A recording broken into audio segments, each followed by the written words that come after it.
A regularly scheduled meeting of the Waterville City Council. There are agendas on the table near the entrance or online at the city's website. Consent agenda items are routine items which are voted on in one motion and vote. Unfinished business or new business items are voted on separately. Councilors will be given the opportunity for questions and comments, followed by citizens who must speak at the podium, identifying themselves. Citizens will be allowed to speak one time per agenda item for up to 3 minutes. And citizens who do wish to speak on a topic that does not appear on tonight's agenda will have the opportunity to do so in the public comment section of the agenda for up to 3 minutes.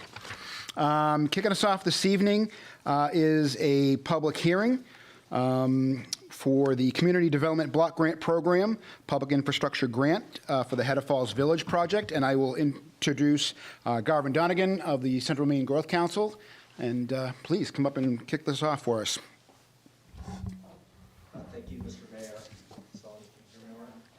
Oh, we got to turn it on, yeah. There we go. Test, test, test.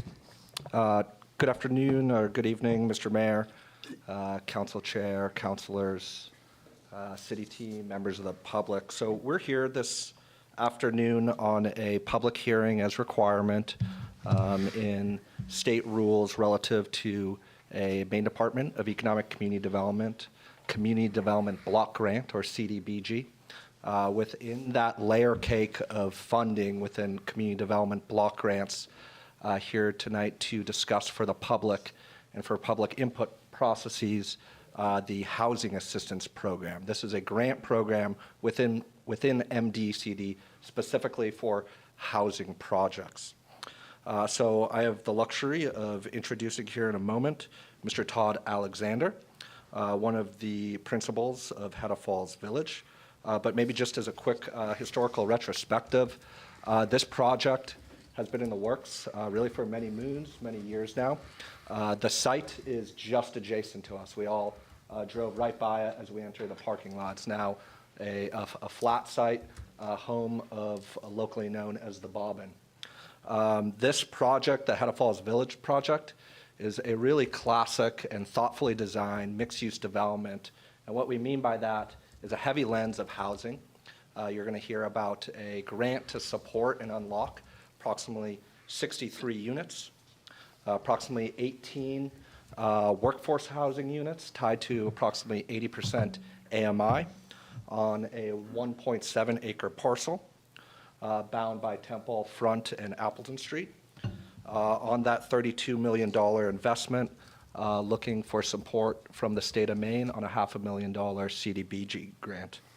Lastly, would just note that this process has been very thoughtful in its input. The project has evolved and changed over time.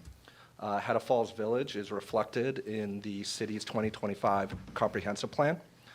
It's also in the region's comprehensive economic development strategy of a project of regional economic and planning economic significance. This is also part of a requirement of submitting a community development block grant, is hearing from the public and truly wanting to hear from the public to take those inputs to better design and hear what works well for the community to support and an amazing opportunity. I just want to also just lastly mention, in 2024, the Growth Council commissioned an economic impact study relative to looking at a federal funding opportunity for the downtown, including to support housing. And at that time, so probably conservative numbers, that this project that you'll hear about today was projected to support 273 jobs, generating $9.88 million in household earnings, and generating $24.4 million in regional sales, just upon that initial injection on this project. And then upon that vertical development, looking to support approximately 86 net new jobs in the downtown and yield over $16.5 million in annual regional sales in that indirect and induced economic impact. So with that said, I'd like to welcome Mr. Todd Alexander of Hedda Falls Village, LLC. And I do have just a brief overview memo too, if that's helpful to organize your thinking as you hear from Mr. Alexander.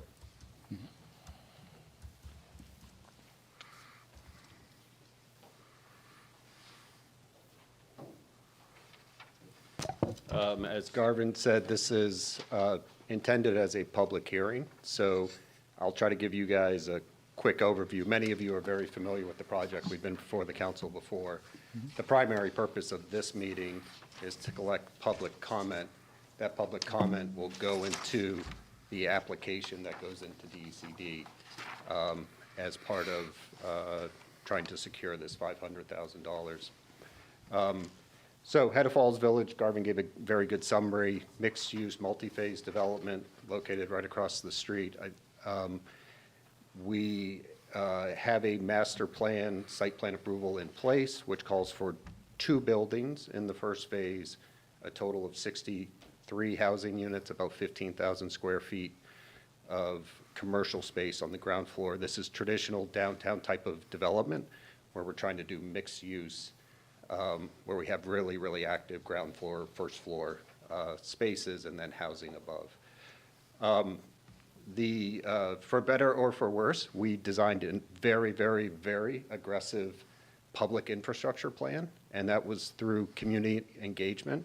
So rather than putting a building on the street, putting a lot of parking behind, very, very nice building, would have been fine, we came up with an idea to build a public street, or I'm sorry, a pedestrian street through the site itself, which would really, really activate both those ground floor commercial uses and also just create really wonderful outdoor public gathering spaces. You know, we can envision that these are the kind of spaces that are going to be used for art walks or food truck days or, you know, farmer markets and that kind of thing. But we wanted to put in that public infrastructure that was really super important, what we learned through the public design.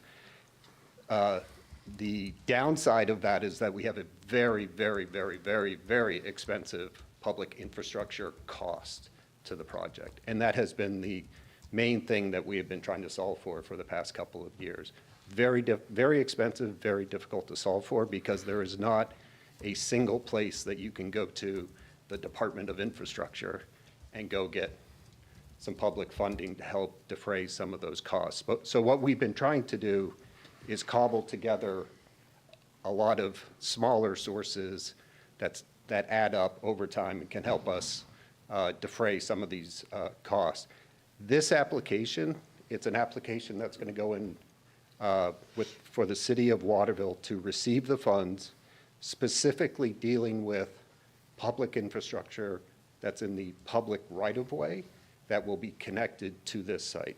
So we're talking about stormwater connections, sanitary connections, water connections, gas, electric, that type of thing. So it's not money that will be used for infrastructure on the site, but absolutely will benefit us in bringing that infrastructure to the site. And it's intended to piggyback the city's planned work for both Appleton and Temple Street and the reconstruction work there, which just has a sort of makes sense, if you will. If the city's going to be reconstructing those streets, that's the time to do the infrastructure work that's going to service this site. So that's a very high-level overview of Head of Falls Village and the purpose of this specific grant application. And like I said, primary purpose is to elicit some public input. All right, well, thank you very much. I appreciate that. With that, I will open up the public hearing if there's anyone that wishes to speak with regard to this particular proposal for the grant that we're trying to seek here. So now is the time to go ahead and do that. Not all at once, please.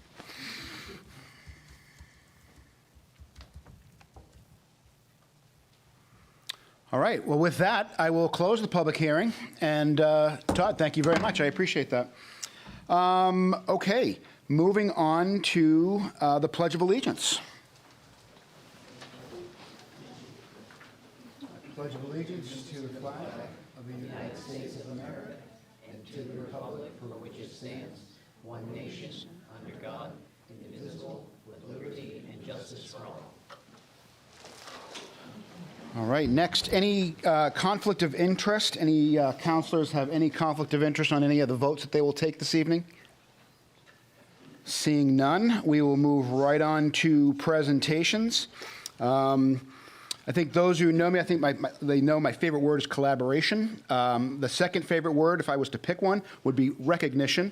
And we have some great people here in the city that do that.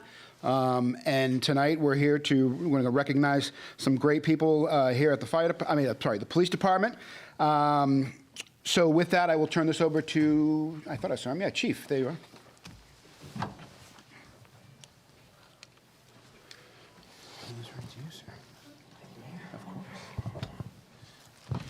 Okay, so we have several recognitions here tonight. This first one, I would like to note that we have the mother of the person that was saved in the audience. She came to the council several months ago and read a letter to you folks, and she is here tonight also. And so I will go ahead and read the captions for each one, and then we'll bring the officers up and present them their certificate. Thank you. On the morning of September 13th, 2025, Sergeant Heath, Sergeant Dinsmore, Corporal Hodge, Officer Charbonneau, Officer Leathers, and Officer Wood responded to a call in the area of the 2 Cent Bridge for a young man who was in the area and was suicidal, armed with a knife. Officers located the individual who was holding a knife to his own throat and making suicidal statements. After attempting to negotiate with the young man, officers were able to use department-issued, less lethal systems to disarm the young man and to take him to the hospital to receive mental health treatment. The quick actions of all the officers on scene brought this very dangerous situation to a safe conclusion. So if I can have Sergeant Heath, Sergeant Dinsmore, Corporal Hodge, Officer Charbonneau, Officer Leathers, and Officer Wood come on up, please.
A more recent one, on March 24th, 2026, the Waterville Regional Communications Center received a call from a male reporting his own suicide. Dispatcher Dowdy took the call and remained calm, focused, and compassionate, trying to convince the caller to not follow through with his suicide attempt. Dispatcher Dowdy was able to dispatch police and fire personnel to the location, providing them with constant updates while responding. Sergeant Heath and Officer Wood arrived on scene and quickly forced entry into the residence and located the male with zip ties tightened around his neck. The male appeared to be lifeless and not breathing. Sergeant Heath and Officer Wood acted quickly, cutting the zip ties from around the male's neck. The male began breathing again and was turned over to EMTs for medical treatment. If not for the quick actions of Dispatcher Dowdy, Sergeant Heath, and Officer Wood, this individual would not have survived.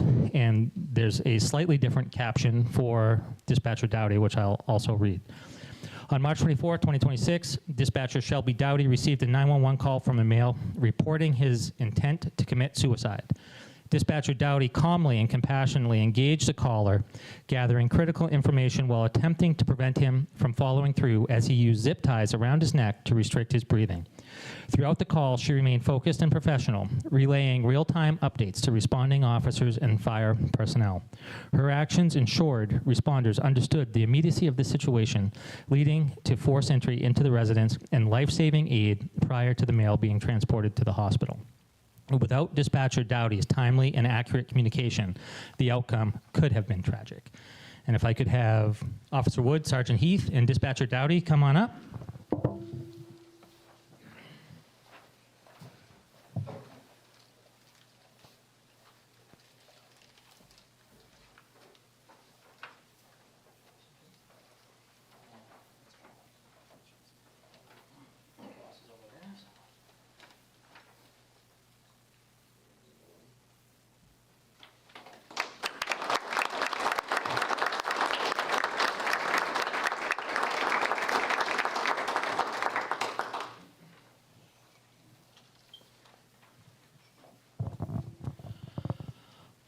On March 22nd, 2026, Officer Donahue was dispatched to a welfare check of a 99-year-old female resident of Waterville.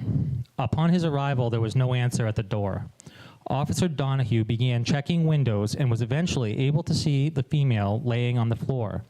He requested Waterville Rescue respond and found an open window to crawl through to unlock the door for them.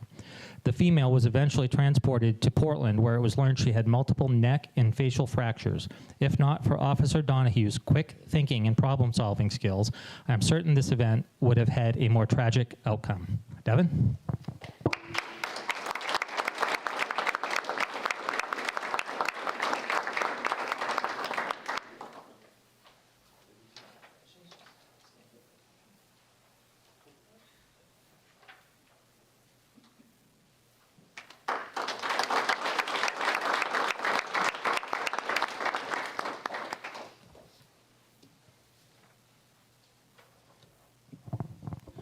On December 28, 2025, Waterville officers responded to a call of a male threatening suicide by firearm inside his residence with family still present. After establishing a perimeter, Officer Lockhart was able to make contact with the male on the phone. Officer Lockhart is a member of the Waterville Crisis Negotiation Team and has completed the FBI's negotiator training course. Officer Lockhart negotiated with the male for approximately 1 hour, convincing the male to exit the residence unarmed and be taken to the hospital for mental health treatment. Officer Lockhart's actions that day peacefully resolved the situation that could have ended very tragically. Jeremy?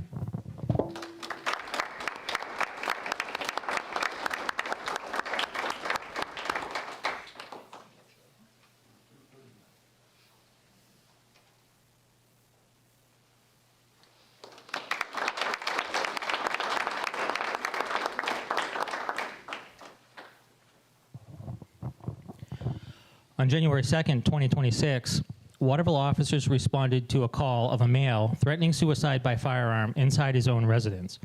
Responding officers established a perimeter around the residence on this 10-degree night. Officer James Leathers established contact with the individual by phone. Officer Leathers is a member of the Waterville Crisis Negotiations Team and has specialized training in crisis negotiation. Officer Leathers negotiated for approximately 38 minutes and convinced the subject to surrender peacefully and be taken to the hospital for mental health treatment. Officer Leathers' actions that day peacefully resolved the situation that could have otherwise ended in tragedy. Jimmy?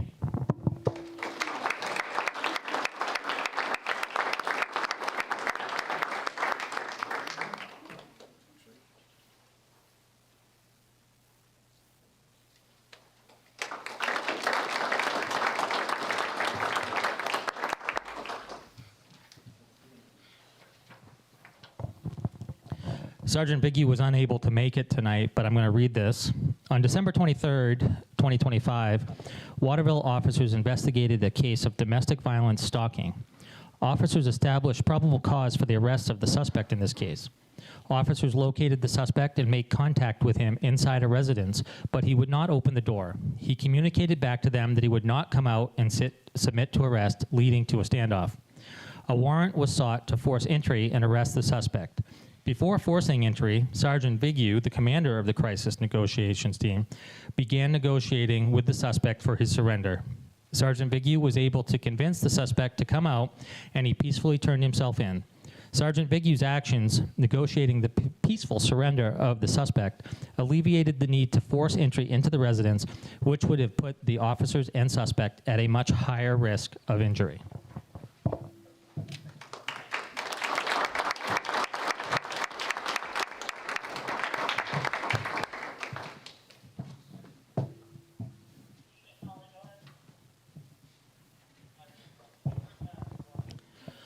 On September 14th, 2025, at 2:19 p.m., dispatcher Keisha Blaisdell answered 911 for a restaurant in the city of Waterville, reporting a lady had collapsed and was not breathing. After quickly starting EMS responders, dispatcher Blaisdell was able to walk the caller through the breathing diagnostic to determine the patient was not breathing adequately. She walked the caller through compressions using the emergency medical dispatch protocols and instructions until emergency medical services arrived and could take over.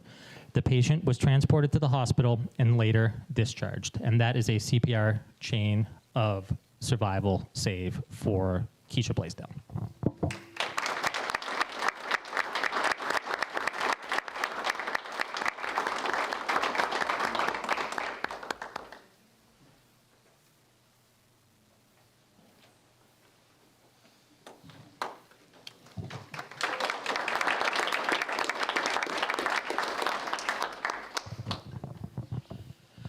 On January 9th, 2025, at 7:17 a.m., dispatcher Tanea Duty answered 911 for a resident in the city of Waterville reporting his wife had collapsed and was possibly having a seizure.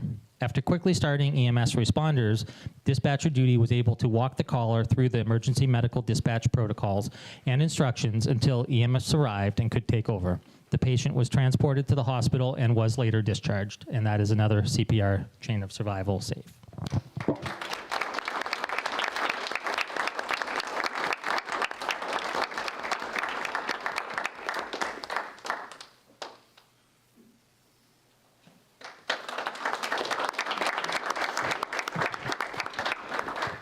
Thank you guys for giving us the opportunity to do that. I think it's important to recognize the officers here in public, so thank you. I agree wholeheartedly. Thank you to you all. All great stuff. It's going to make me think like, hey, what did you do today? I'm like, well, I didn't do any of that, so I guess my day was okay, you know. So awesome. So thank you very much for all that you do, just for showing up to work every day. You never know what's going to happen, and you know. So thank you for being at the places where you are when you need it. So thank you very much.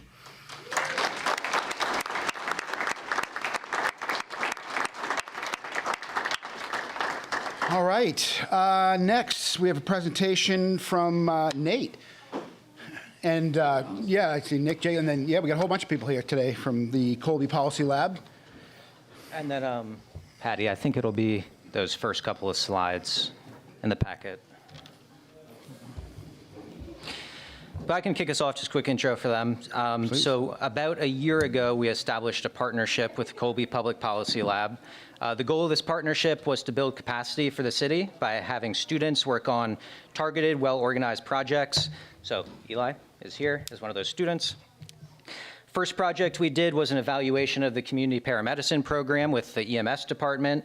The second project is what we're presenting tonight, where Eli, who's a junior at Colby, built a tree inventory software application in partnership with the Parks and Rec department and the tree board. I believe we have some tree board members back here.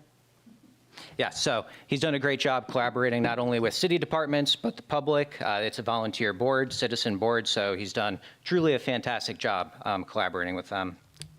The project saved the city about $15,000 in what we would have paid in software subscription and consulting fees, and also is helping the tree board implement a portion of their Department of Agricultural Conservation and Forestry grant, so helping us on multiple levels. Again, thank you so much, Eli, for the work that you've done. Truly, he has done a fantastic job. The partnership with Colby Policy Lab, kind of going to what we had talked about in last week's presentation, looking for creative ways to build capacity for the city. This is one of those ways, absolutely. Like I said, this saved us $15,000, right? Can't knock that. So yeah, I'm gonna let them talk a little bit more about the project, but thanks again to Eli and Nick. Well, I'm here just briefly to thank you again. I know it's trees, but you've given us or placed us in a position of trust, and I'm thankful and very appreciative as we develop this relationship between the city and the lab. Just quickly, I was thinking about, I found myself last week on a panel on the future of local governments in the state of Maine, 250th anniversary and all. And I kind of found myself on the back foot having to defend against the usual critiques, right? It's inefficient, it's cost ineffective, it's too complex. And I was the one that had to raise the question like, well, what's the alternative? You know, what about this thing called self-governance or governance together? And I get that it's a little pie in the sky. I get that I'm the one that gets to answer those questions or ask those questions. But this project in particular, is interesting to reflect on, right? It saved money, of course. I think it's going to help the city address some interesting problems. It was a great learning experience for, I just want you to realize, a young man who had no programming experience whatsoever, and I don't think was all that interested in trees. Now he is affectionately referred to as the tree guy on campus. But what was most interesting about this project from my perspective was that it was a really wonderful collaboration between city staff, the citizens of Waterville, and the lab who built something together There was a version of this the city could have gone out and bought, but in building it together, I think there was a real sense of empowerment that you can't buy. And so with that, I just wanted to, we just wanted to share what they built as a way of getting some ideas and the creative juices flowing for the next project, which I look forward to hearing about.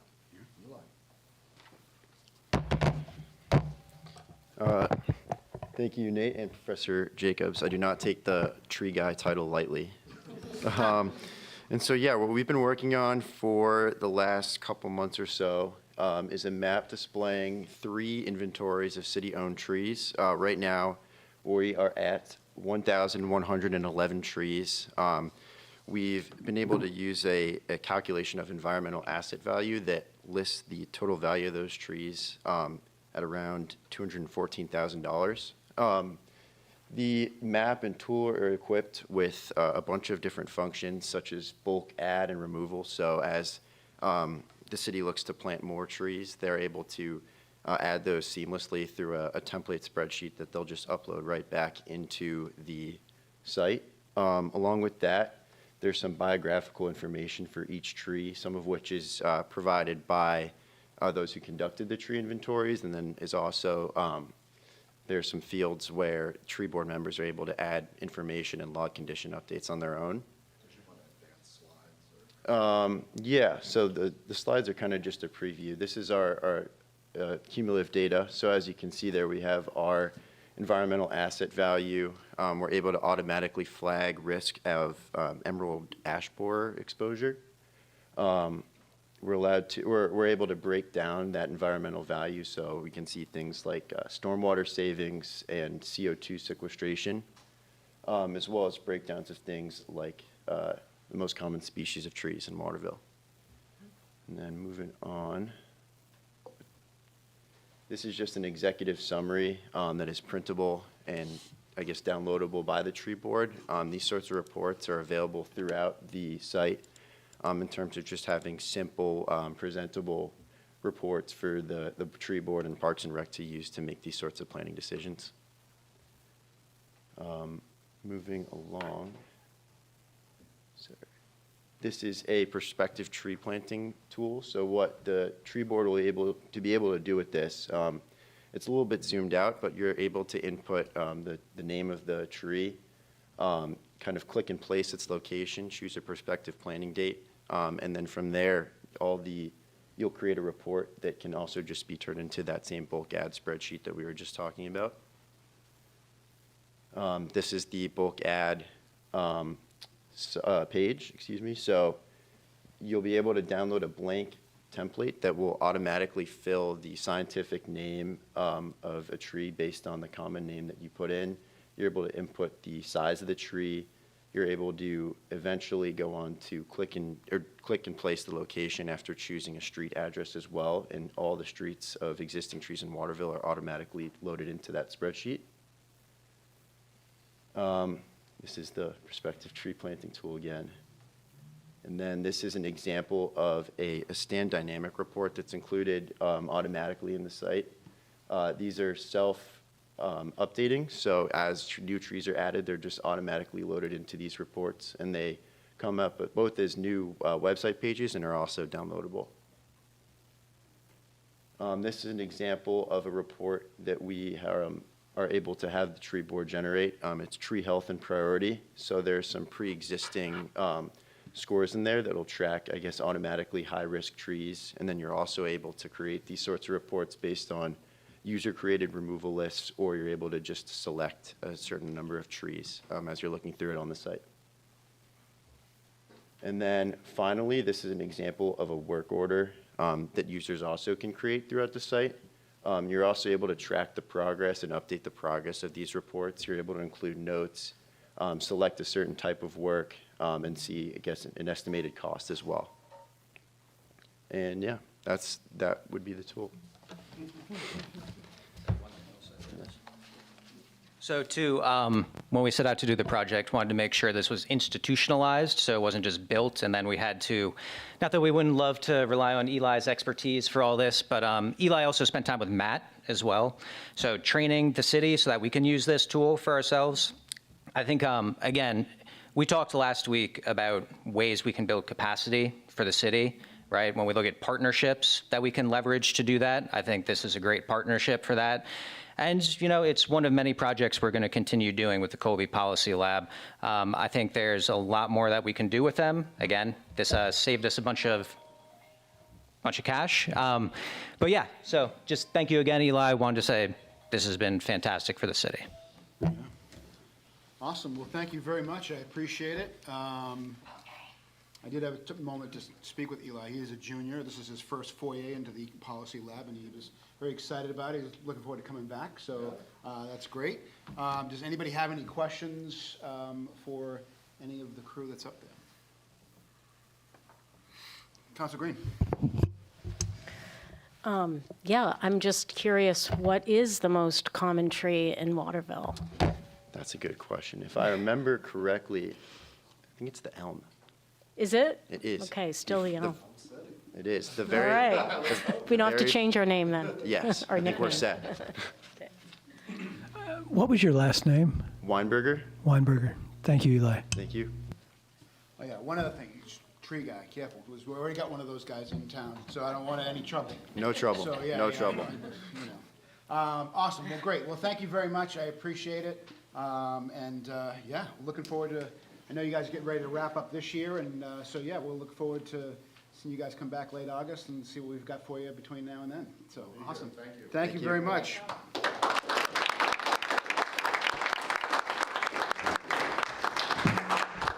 Okay.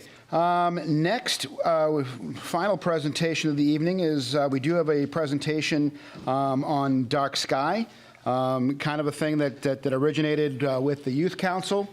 They kind of picked this as their focus this year and working to write an ordinance to kind of talk about lighting and its importance and things of that nature. So that'll be coming along, shortly. We are finishing that up and getting that in front of folks to get out in front of you for review. But with that, I think what would be great, it would be to invite a few folks to kind of talk about, well, what is dark sky and things like that. So we have Serena Sanborn and John Meaner. I turn the floor over to you. I would say, I didn't get back to you, like maybe 15 minutes, like 20 minutes, like we can kind of. I'll set a timer for 10. Perfect, okay. So, Yeah. because John and I can talk a long time. Yeah, We'll try it's to fine. cut it down. No, you're good, awesome. And you've got our presentation. We did, yeah. Patty did. Is there a clicker or something we can use? Just tell me when you want to advance. Okay. All right.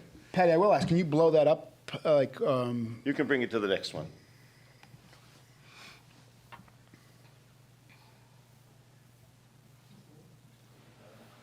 While we're waiting, let me introduce myself. My name is John Meader, and I have been teaching astronomy in Central Maine for the last 38 years. I run a portable planetarium, Northern Stars Planetarium, and I've been in all the elementary schools in Central Maine within 60 miles of here for the last 60 years, and putting lots of kids through the planetarium. So a lot of, if you've had children who grew up in Waterville or Fairfield or Oakland, they probably have been inside my bubble. That's the way they refer to it.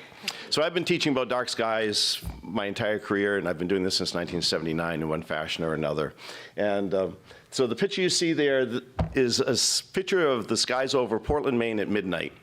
And you can see it doesn't exactly look like a dark sky. And that's pretty common for most small cities or big cities. The bigger the city, the more the sky glow. Go to the next one, please. So what we're seeing is called light pollution. Light pollution is the excessive use of artificial lights, which results in glare in your eyes, which makes it hard to see. Light trespass, which is when it comes into your personal space, like in your bedroom window or in your living room window, when it's shining in your eyes. And sky glow, which wipes out the stars. Next slide, please. This is what the sky looks like without light pollution. This picture is taken in northern Maine. We have 2 dark sky parks in Maine. This was at the Appalachian Mountain Club Park, and this was last July. Next slide, please. 80% of the people in the United States have never seen the Milky Way. Now, I work here in Central Maine. When I first started my portable planetarium, they didn't put a Milky Way on the star field because they said no one sees it anymore. It's like, well, it's still there, and people in Maine do see it. You can see it from Waterville. You see it better out in the countryside, but you can see it behind the words there. And if you had lived 150 years ago in New York City, you could have seen it from Times Square. It's all a result of light pollution. Next, please. So there's a light pollution map of North America, and you can kind of see that the eastern half of the United States is pretty well light polluted.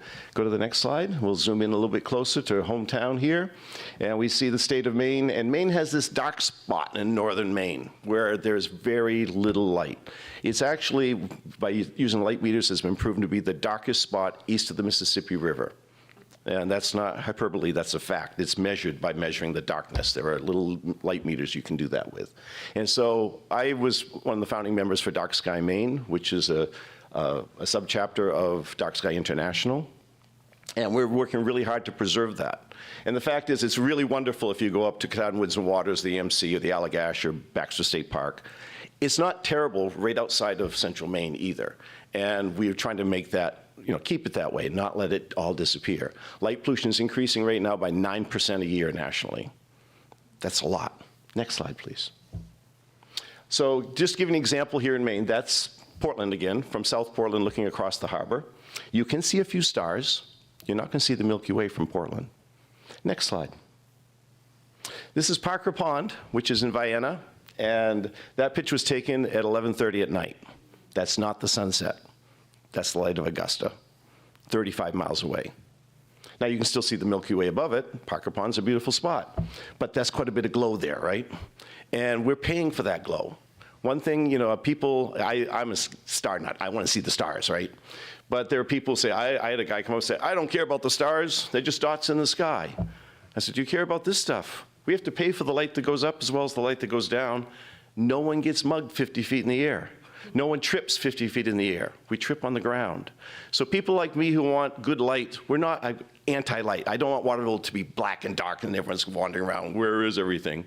You just want light so you need it, which is down near the ground so you can see where you're walking so you don't trip and fall, and you can see the people around you, but we don't need to glow it up in the sky.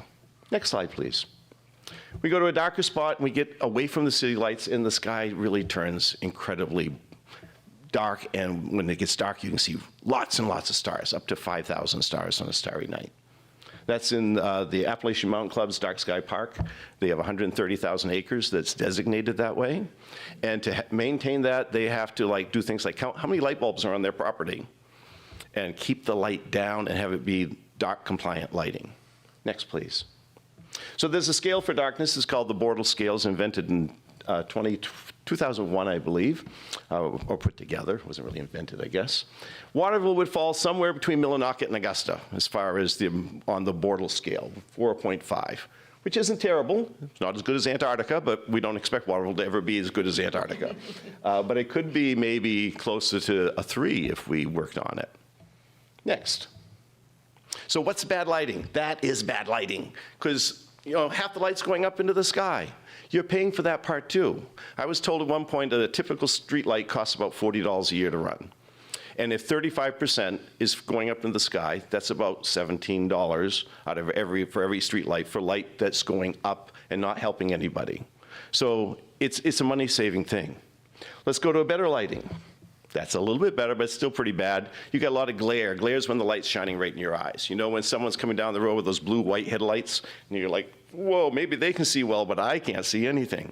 That's called glare. Go to the next one, we get better. You're cutting it off, the stars are improving, but there's still a little bit of that light source in your eyes. What we're really looking at is the next one, where it's lighting the ground. And when you light the ground, then you can see where you need to go. You don't have the glare in your eyes, and you get the darkest possible sky. Next, please. So when the Appalachian Mountain Club got their dark sky designation, they had to get local communities to change their lighting ordinances. And that meant Greenville, for example. Greenville changed their lights slowly over time as they replaced street lights and things. One of the biggest contentions was the high school gym. This was before. A lot of glare there. The next slide shows you what it looks like today. If you measure with the light meters, the amount of light on that parking lot in front of that gym, it's exactly the same as in the first picture. There's just less light coming into your eyes and glaring out in the sky. And you see the Milky Way. So look at this picture, and we always think about having a big spotlight on the side of your barn or your house to make it safe to see your yard. Do you see the man in this picture? There is a man standing in the middle of this picture. Next slide. He was there the whole time. But the glare of that safety light actually made it easier for that guy to sneak around. Having a light on 24/7 or all through the night may make you feel safe, but for the guy who wants to break into your house, it actually makes it easier because he can see too. And as long as he stays out of that light cone, you can't see him at all. He can sneak around pretty easily. So we're not looking to get rid of lighting, we just want smart lighting that's shining down and not in people's eyes. Next, please. So it costs in the United States $3 billion a year is what we're paying for the part of the light that's going up. So that's a big part. And people say, well, you can't do that in a city like Portland. You can. Chicago's doing it. Pittsburgh's doing it.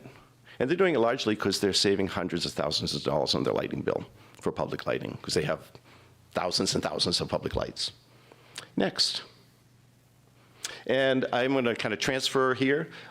It affects our health. If you have that blue-white light shining in your eyes, like through your bedroom window, you find it hard to sleep. Well, that's because it inhibits melatonin production, and that's what helps you sleep. But it also causes health problems. Melatonin helps you fight things like prostate cancer and breast cancer and diabetes. And in 2012, the American Medical Association declared light pollution a carcinogen, because not because it causes the cancers, but it promotes those cancers. And if it's in your eyes, you can't see where you're going, it actually makes it more dangerous for driving, and the light pollution can affect all kinds of things with animals, and that's where I'm going to turn it over to my friend and colleague, Serena Sanborn. Thank you. Hi, I'm Serena, and I'm a Maine Master Naturalist, and John and I kind of have this gig together where we talk about dark skies, and my expertise is mostly in animal life and some plant life. But one thing, I think humans, we are diurnal, right? We are daytime animals, so we have eyes that are adjusted for daylight, but so many animals do not. And so one of the things we want to think about is, what are we doing that's then affecting some of the plants and animals around us, including those trees you just heard about? So light pollution interferes with migration, mating, foraging for food, and sleep. And by the way, this is across the board. It's not just nocturnal animals, it's all animals. So we are all on this pattern of sleep. It also changes the greening time of plants. It pushes back fall foliage, right? It's kind of a big deal. Next slide, please. Most birds in the United States are going to be migratory. 80% of those birds migrate at night. Lights interfere with those migrations. You can see we're on the awesome Atlantic Flyway. So Maine is actually like an essential place for migration. So thinking about that is really important. Next slide, please. So why should we care about dark skies for animals? These is one of my favorite animals are the bats, and we should all care about the bats because the bats are eating, sometimes 3,000 mosquitoes in an evening, which is amazing. If you yourself have bats at your house, you will notice a difference in the amount of mosquitoes at your house. Bats really can't be where there's bright lighting. It really doesn't work for their eyes and their senses. And then owls, moths, and let's look at the next slide because I think I put in a favorite moth, which, how many people have seen this Luna moth before? I hope people have seen Luna moths. Okay, good, a few people. You're very lucky. They have no mouths as adults and don't feed, so they only live like a week, so seeing them is kind of special. But all moths are nocturnal. There's some exceptions, but most moths are nocturnal and they're incredible pollinators. So when we talk about bees are awesome, but moths are like generalists, and biodiversity increases where there are moths. Less lights, more moths. Next slide, please. Also fireflies. So I just want to mention fireflies because for a lot of people, that's a really wonderful memory in childhood. Why aren't you seeing fireflies?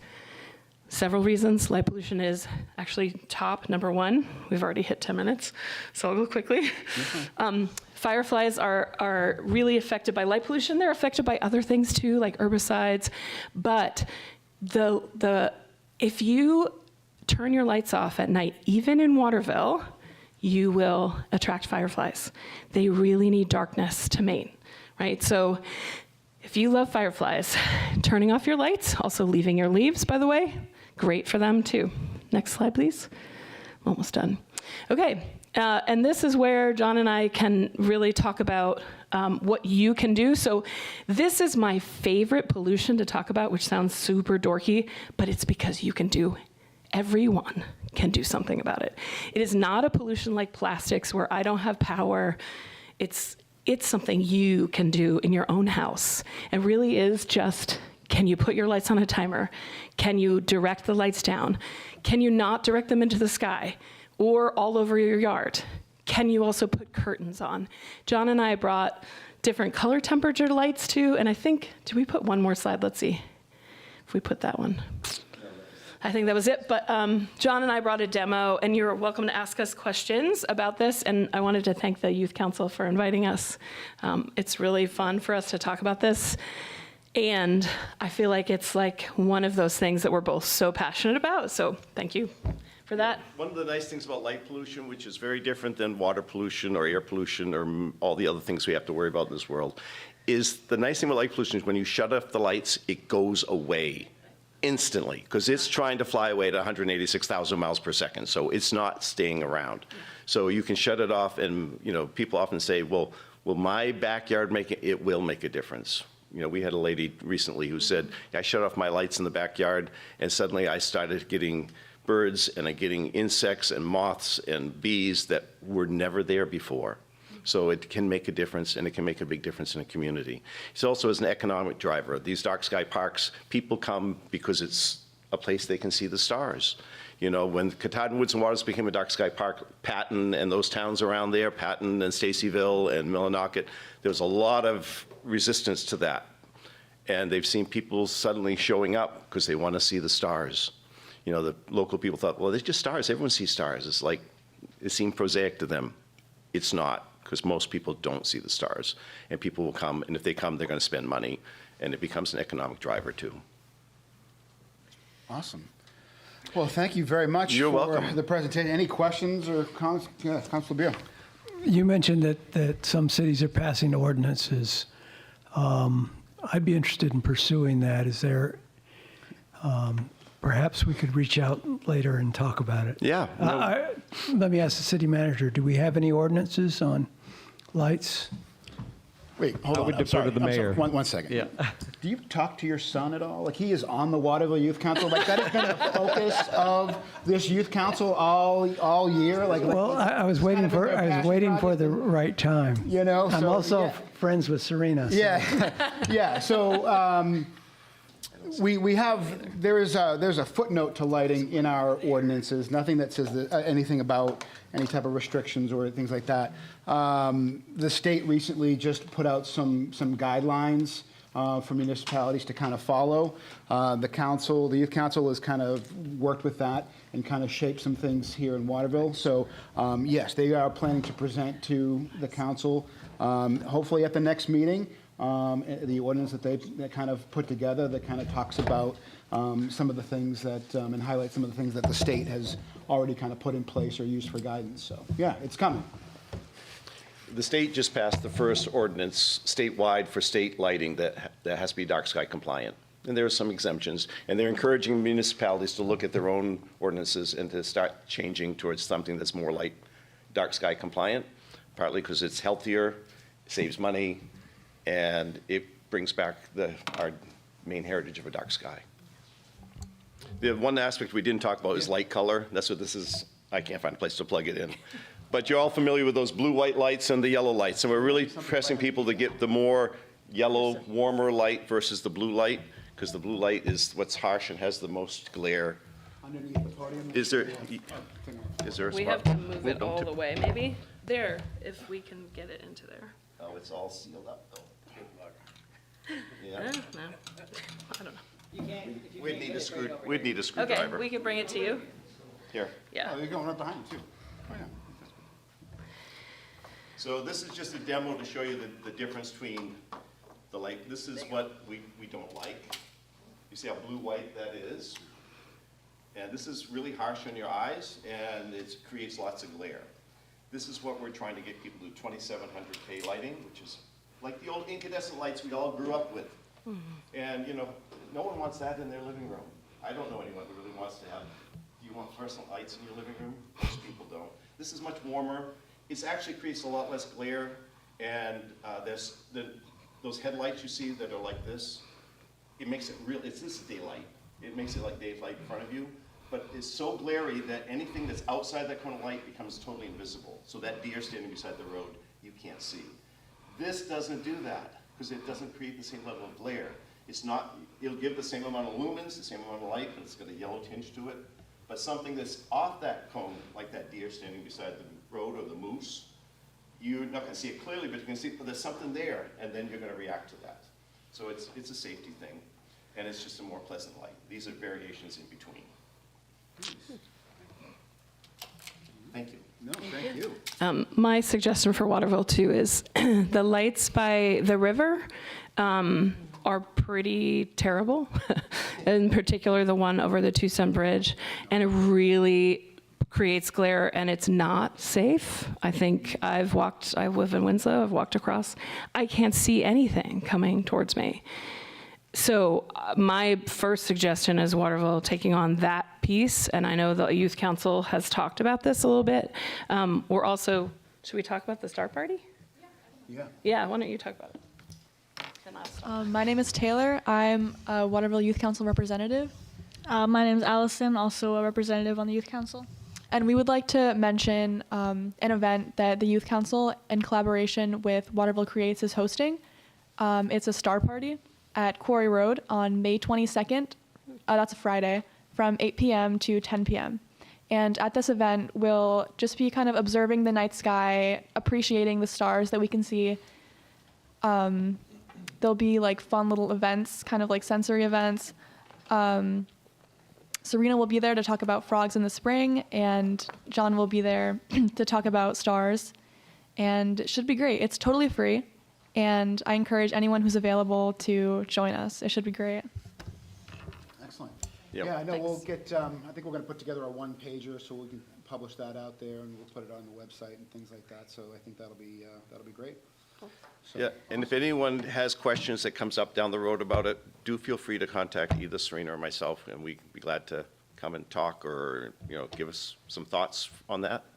And, Yeah, and I mean, this is a perfect segue right into, because I believe it's next week is one of two like designated dark sky weeks.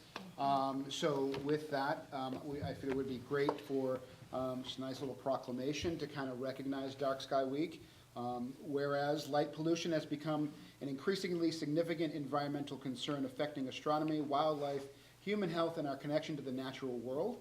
And whereas Dark Sky Week serves as an annual opportunity to raise awareness about the impacts of artificial light, to promote responsible outdoor lighting practices. And whereas the City of Waterville recognizes the value of dark skies as a shared resource and community asset that enhances quality of life, supports ecological health, and preserves our ability to observe the stars. Now, therefore, I, Michael Morris, Mayor of Waterville, on behalf of the City Council and the residents of Waterville, do hereby proclaim the second week of May as Dark Sky Week in Waterville, and call upon our residents and businesses to reduce unnecessary outdoor lighting, shield existing lights to minimize upward light, support efforts to preserve natural darkness in our community, learn about the environmental and health benefits of responsible lighting, consider transitioning to dark sky friendly lighting fixtures where appropriate.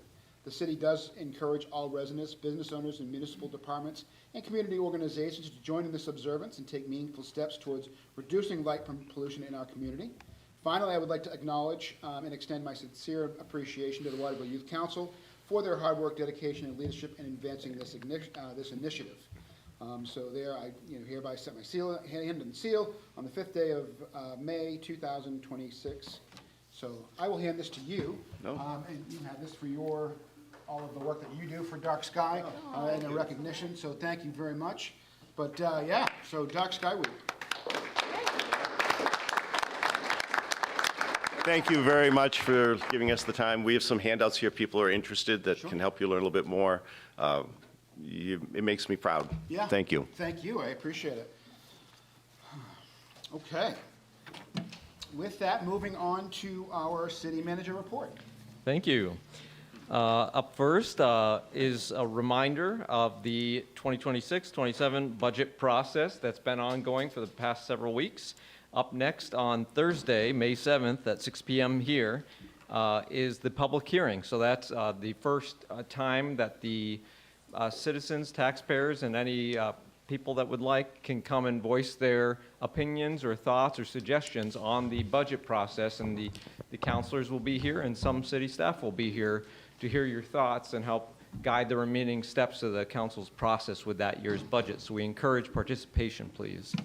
And along that same note, as of this afternoon, we published materials from the last meeting, including a couple additional items that were requested to add levels of clarity to the budget process and where we're at. Namely, we've made a number of revisions to try to reduce the tax impact, and the material is now up on the website under the council budget pages will reflect that to date. My next update is about some happenings that occurred last week. First, the Mid-Maine Chamber of Commerce had their 63rd annual awards ceremony last week, and it was a wonderful celebration. The city was well represented, and one of our own, Matt Skane, won Municipal Employee of the Year, and that was one of many very impressive awards for people in our community that have dedicated decades of service to our community. So I would encourage you to look more into that. There are recordings of it, as well as different materials online through the chamber to celebrate those that really dedicate themselves to our community. The next note is about the Trafton Road project, the Amazon warehouse distribution. That had a pre-application meeting, so a preliminary step in the process last week, and we continue to publish any materials that are being made available on the city's website. You can just search for the word Amazon and it'll pop right up, and we'll continue to publicize that. And when there's the actual planning board application process, assuming it proceeds to that step, we will publicize that even more broadly so those that want to stay tuned can do so. The next update is a forthcoming cleanup initiative throughout the city. Prior weekends on Earth Day, there was some very serious cleanup efforts, which we applaud, and it's not stopping there. Up next on Saturday, May 16th, from 10 a.m. to 2 p.m., in collaboration with two local organizations, Maine Recovery Access Project and Enzo Recovery, who are helping take the lead on it, partnering with the city. They're going to do some very serious cleanup efforts, particularly at Head of Falls, and we will do some PR to make sure that those in the community that would like to volunteer and join have access and information about how they can participate and support that effort on May 16th. The next is just an ongoing notice about the Taconic Bridge closure. Coming up in days, in fact, on Thursday, May 7th, just overnight through Friday, May 8th, there will be a nighttime closure, and that you can learn more about that on the city's website and also social media. And then there's the longer final closure for almost a full month, end of May through end of June almost. And we'll continue to update all residents so they're aware, so they can do their driving and traffic routes accordingly. There's also going to be some updates about Kennebec Water District closures of certain streets to do the water main repairs, and we'll keep you updated through all our channels for that too. And lastly, there's many of you know the Impact Task Force is a group that's been meeting more or less monthly for predating my being here, so last year and then continuing through this year.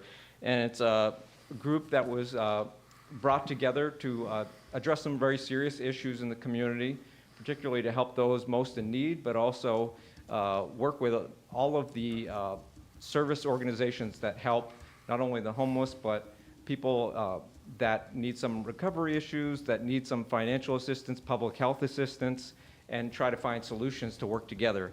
So just a brief update now that the group has spent many of the months preceding now educating themselves and discussing and try to find the best path forward. It is now at a point where they've decided, I think, to break off into subgroups and try to have real action coming out of that in the months to come, and I think that's going to work well. And it also brings more people into the fold. Formerly, just the appointed members were showing up, and then a few more interested parties were welcomed into the fold as well. But now these subgroups focusing on issues such as social welfare, emergency assistance, volunteering and community cleanup efforts, public health efforts, and beyond that, we'll be meeting more regularly. So then when we come back in the coming months to explain any progress, we hope to have some action and results to show, and perhaps some advisory outcomes for the council's consideration, including even at your next meeting, there may be some that's partially involved with the Impact Task Force. So I appreciate their efforts, and that's all for me for tonight. Wonderful. Thank you very much. With that, I will turn it over to the council for any council comments or committee reports. Any council members have any committee reports or comments that they would like to make this evening? All right. No, Councilor Green. Yeah, actually, just a question following up on the Impact Task Force report. Will these meetings be publicized, and are the groups seeking more members to be involved? Good question. So the large group meetings are always published. They're on the city calendar. The breakout ad hoc subgroups, that likely will not be, but we can certainly revise that because that's a good thought. But it is open to participation. So if people would like to learn more and see how they can participate, they can contact myself. And my email and contact is on the city website, and I'll connect them with the appropriate people to join up. Great, thank you. All right. Any other councilor comments? All right. Seeing none, I will open it up to public comments. Anyone, any member of the public wish to speak on anything that is not on tonight's agenda? Nancy.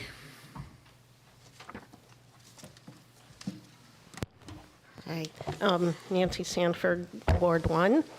And as we heard earlier, the police department does so many wonderful things. One of the things that I have noticed more of lately, and I'm very appreciative of it, is that there seem to be more people who are speeding being stopped by the police, and I appreciate that. So thank you. Thank you. Anyone else? Sir.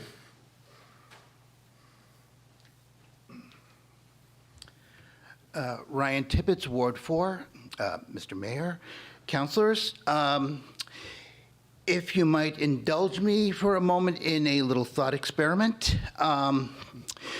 You are sitting at home with your family, and you become aware of a person who is not supposed to be in your home. Either this person has broken in somehow, or perhaps more brazenly, this person has entered through your front door and proceeds to make themselves comfortable as though they have every right to be there. So now, let's expand this out a little bit. Instead of your home, this is the city of Waterville. You and your family, now the residents of Waterville. And this person who has no business being there whatsoever is an illegal alien. Now, of course, you as the homeowner, you want the police to come and take care of that, get that person out of there. The police, in this case, would be ICE, who deals specifically with this type of thing. So you can understand that I was dismayed to find out that you were considering the idea of putting limits on city employees to give any assistance to ICE in the city. I question the wisdom of this. I further question the hubris that would make you think that you could tell ICE that that they are not going to get any help from you. I do not believe that this would be a good thing for the city or for the state or for the U.S. This is the type of thing that, you know, this is the type of thing that can drive people away from our city. This can drive businesses away from our city. We are just now, only slightly more than a year ago, we saw 10 seconds, Mr. Tibbetts. Thank you. Has it been 3 minutes? Yeah, well, not yet. But we recently saw the closure of our hospital. And, well, all right. I appreciate you. I appreciate you coming and saying the things that you did. That's not where I thought that experiment was going, but here we are. So thank you very much. I appreciate that. Yes, sir. Anyone else? Patty, anyone online?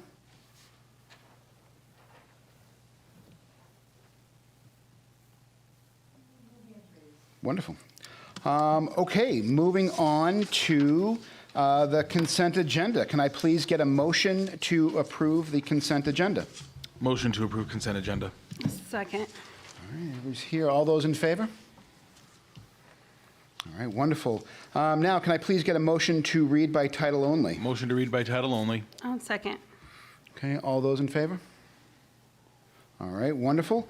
Moving on to Order 92, 2026. Approval of a hangar lease for North Ramp Lot 4. Move to adopt. Second. All right, any discussion with regard to this? All right, seeing none. Patty, can I get a roll call, please? Counselor Gilly? Yes. Counselor DeBrito? Yes. Counselor Burdick? Yes. Counselor Green? Yes. Counselor Krigbaum? Yes. Counselor Beal? Yes. Counselor Harard? Yes. The vote is 7 in favor and 0 opposed. All right, thank you very much. All right, moving on to Ordinance 93, 2026. Amend mobile or temporary food vendors ordinance to add a food truck court. Move to adopt. Second. Okay. Patty, I'm going to turn this over to you because I think you have a slight amendment to make. Yes, thank you, Mayor.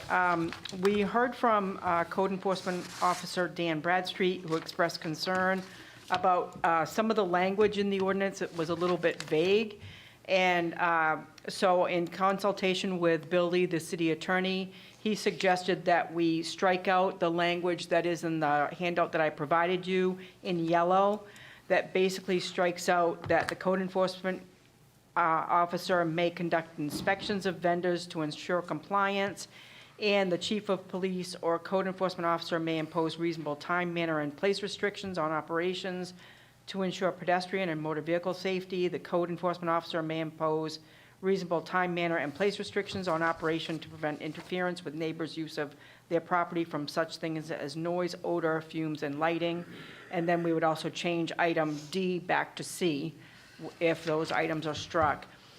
It was suggested that an amendment be made to the zoning ordinance, to propose an amendment to add to the zoning ordinance a definition of food truck, court, or park, and also requirements for those entities to have to go to the planning board for approval. So this section in the ordinance is only about licensing of food trucks and food truck parks. The separate entity about compliance and that sort of thing would be in the zoning section that will be added starting at the next meeting, or at least referred to the planning board for discussion. I'm not sure of the semantics of how it will actually play out, but that will be in a separate section of the ordinance. Okay. All right, so with that, then I would entertain a motion to remove this piece from this particular iteration of this ordinance. Correct? I have a Yeah. question. Yes. So by taking that out, he's asking, so there wouldn't be any sort of oversight? Like, I'm confused. Like, There is oversight in that that food truck court already got approval from the planning board, and they have restrictions on how they can operate based on the planning board approval and site plan. We don't currently have anything pending. There's no current requests for additional food truck parks. So the intent is to add that to the ordinance for future food truck parks, to put those restrictions in place based on zoning requirements through the planning board. Okay, thank you.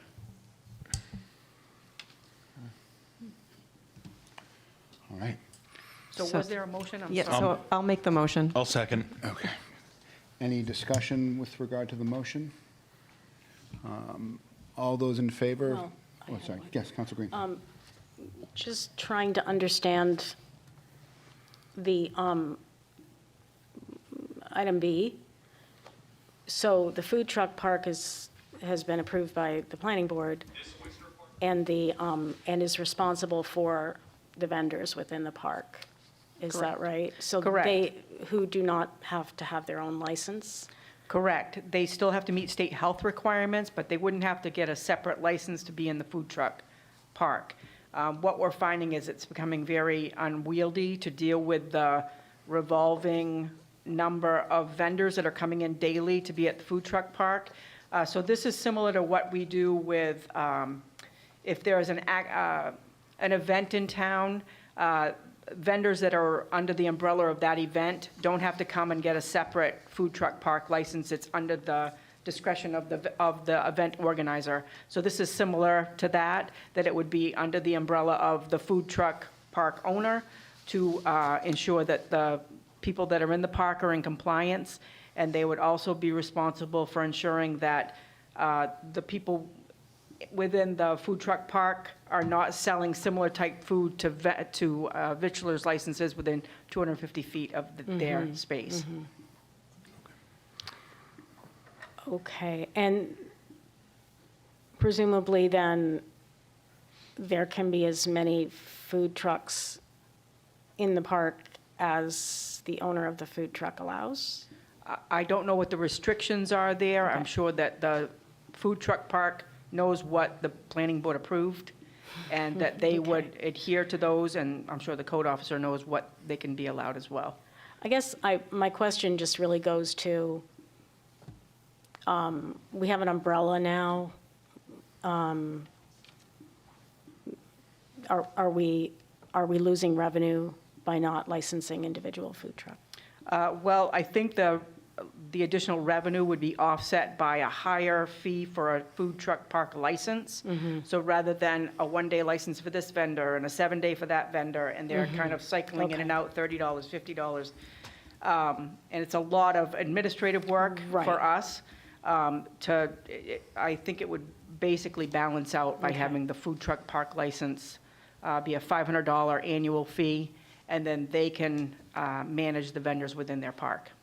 Okay, and also concentrates the food trucks in one area. I know we had some discussion about where they could be located and for how long and et cetera. Yeah. All right, thank you. You're welcome.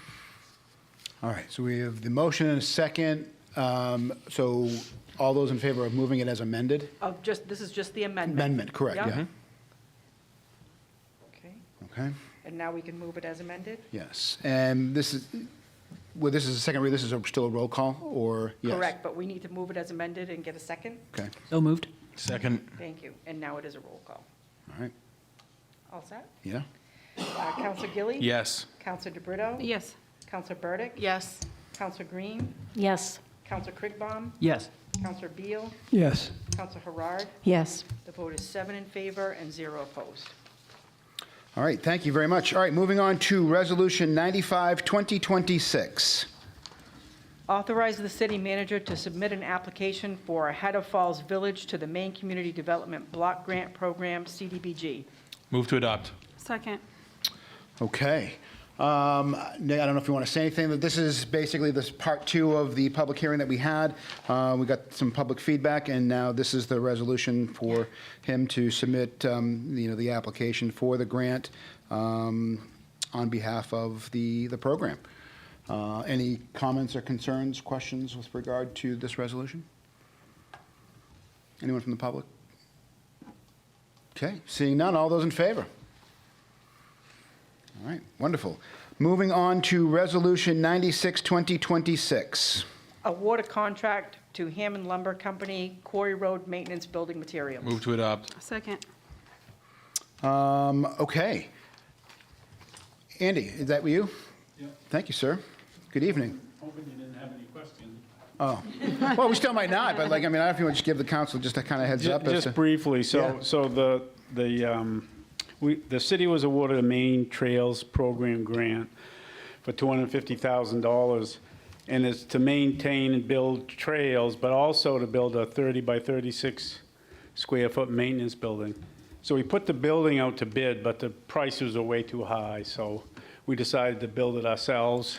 And we put out a public bid for materials. We had 3 prices come in. They're all similar, different products, different doors and windows. They were all almost dollar to dollar the same. And we decided that we'd rather work with Hammond Lumber just because this type of project, you send people to the store all the time for something missing. Normally we have Hammond in town where the other vendors weren't local, and it just saved us a lot of money and grief to build it. So we just recommend awarding the materials to Hammond Lumber for this. Any questions from the council? So just, so this, the bid is the 39,106, and that's Yeah. coming out of that 250? Correct. Cool. All right. Any other questions? Anyone from the public? All right, seeing none, all those in favor? Wonderful, thank you. Moving on to Resolution 97, 2026. Referral to the Planning Board zoning map amendment, 174, 180, 200, and 224 Kennedy Memorial Drive. Move to adopt. Second. Ann?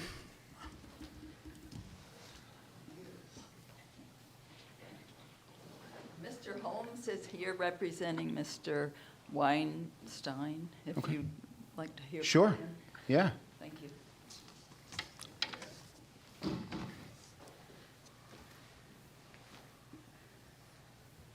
Good evening. Good evening, and thank you for the council for your consideration of changing the zoning to allow more things to happen on this property. I am Bruce Holmes, president of Asset Real Estate Management, and for the last 30 years, we've worked with properties throughout central Maine, Waterville, Fairfield, and Augusta. Tonight, I'm representing King Weinstein Real Estate. King Weinstein has recently bought the property, Prior Inland Hospital, in a community that looks at the property and looks at something that was taken away.